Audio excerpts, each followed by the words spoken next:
The Republicans have no choice. They've got to pass a budget with 0 tax increases. They got to have the temporary taxes sunset. That they got to do. They don't do that, they won't be in office very long. I mean, I think that's a minimum requirement. They should repeal the quarter-cent sales and land transfer tax options. At a minimum, they should force, what happens in these, AFP's beat a lot of these things just by helping organize people, but they get 1,000 bites at the apple. They'll put the quarter cents on the ballot in May, and then they'll lose. Then they'll come put it on a special election in June. We had one tried to put the land transfer tax on the ballot the Friday before Labor Day.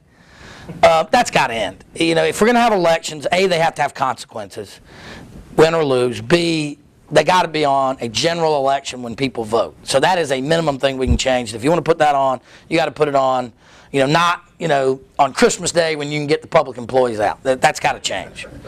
They obviously have to increase the number of public charter schools and other school choice options. We'd like to see them do a little more. They need to not only lift the cap on the number of charter schools, but also the enrollment cap needs to go away.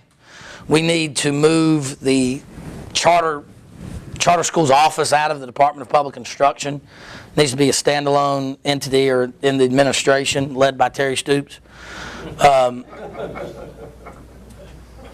one of the big questions, I think, is, do the Republicans do the minimum? Do they do the stuff they have to do? Like they have to do something about annexation. They have to do the constitutional amendment on private property. They have to do something on charter bills. They have to balance the budget without a tax increase. All those things are minimums. Do they do the minimum, or they try to do a little more?